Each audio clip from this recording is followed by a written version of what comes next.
liyayikhetha igumkelela inkosi enkulu Bombela isitimela samampondo. Baba mkhulu omkhulu phakathi ame. Wayesho kanjalo kaNdaba ukuthi anawuhlasela ngawo umnyama wonyezi wangomhla ka-23 January. Ngoba phela babekale kahle ukuthi ngalolu suku kwakuyobe kukhona unyezi. OkaNdaba wayethena aniwahlasela enqabeni yawo amangisi. Anoshaya mesenibuye nihlehle wena wabona inqaba. Nenzele phela ukwadoba kube sengathi niyabaleka. Ukuze nenzele igebe nenqaba lapho abathola khona izinhlamvu. Yothi zingaphela izinhlamvu zabo sebebuyela phakathi enkanjeni. Ebese ningena kanye nawo nifike niwanqoba amasotsha abovu. Phela abantu basemandulo babekwazi ukubona befunde isibhakabhaka ukuthi ngosuku oluthile kuzobe kunjani. Bazi zonke izinhlobo zezinkanyezi ezikhona emkhathini. Leli cebo lakhe okaNdaba ongujininini omnyama phela kalisebenzanga kahle ngenxa yokuthi phela kwakukhona wona amadube eSandlwana ayazi zonke izingqondo zomunye umuntu omnyama ngoba phela kungowakubo. Futhi phela kunengxenye yamadube eSandlwana ekade izinhloli ifika khona kwaZulu izohlola ukuthi amacebo kaZulu ngabe ame kanjani. Futhi kunamadube aseSandlwana ayiphatha izibhamu. Kuthiwa phela kwaze kwaphela zona izibhamu zamangisi enikeza bona abantu abamnyama bangaphesheya kothukela ababelwisana kakhulu nawo umbuso wakwaZulu. Phela ujininindi omnyama wayekade ekhanda leli cebo leli ngokubukela ubuthaka babelungu ngokubuka emehlweni. Phela lokho kungumlungu kakuboni kahle.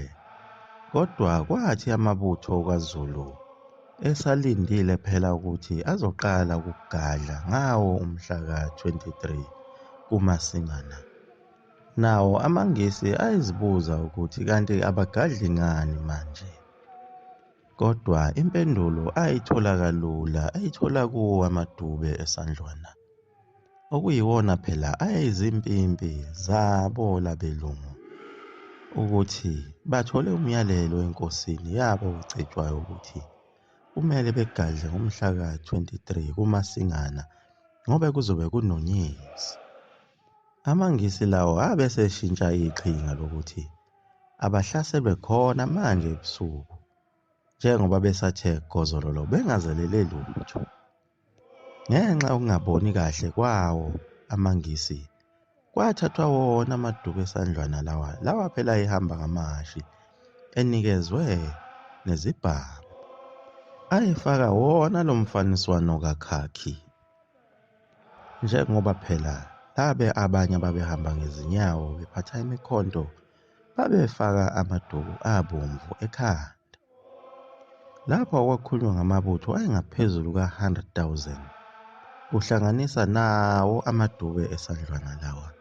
Bese kuba yizo zonke lezi zizwe phela ezinxenxiwe iyona iBritain. Futhi iBritain yayingenayo inkinga yokuthi uma lamabutho ehluleka kungene amanye kuzocoboshiswa efike ngemikhumbi.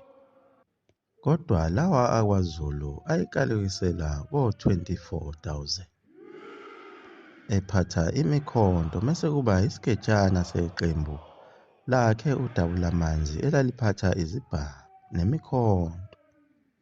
Lezi yazibhamu phela ezitholakale kuyena uJantoni.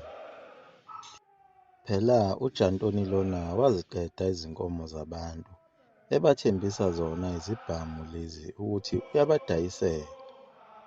Kanti uzoshaya utshani ayojoyina yona impi le yamangisi eSandlwana. Phela impi kaZulu ngalesa sikhathi iwela mfulo zemhlophe kunelinye iqembu elaliholwa uSomophokazi Khala. Amabutho abalelwa ko-4,000 ahamba njalo lawo mabutho ayayowela umfula emthonjaneni. ayeyaphekelela eshowe awela inyezana. Inhloso yalamabutho kwawukuthi ayefuna ukuyohlasela inkambi lapho phela kwakunezibhamu, ethathe wona loya myalelo wakhe ujininindi omnyama ukuthi kumele bebe necebo lokuthi besondele enkambini mese bebuye behlehla wena owabona inqa, ukuze amabutho amaNgisi ezophuma ey'tshela ukuthi bayabaleka bese bewahlasela bebuye beyongena nawo enkambini. Lawo mabutho ahamba njalo azaphumela eMgungundlovu ephikelele lapho phela kunenkambi khona yamaNgisi. Kodwa umdidiyeli omkhulu wawo amaNgisi uLord Chelmsford wawabona lawo mabutho ayeholwa uSomophokazikhali. Wabe eseyaphuma enkanjini ukujaha lamabutho ngoba phela ayesebaleka, kanti akaboni ukuthi ayamdoba ayamheha lamabutho, enzela ukuthi angene amanye enkanjini ngesikhathi amanye amaNgisi ephuma enkanjini.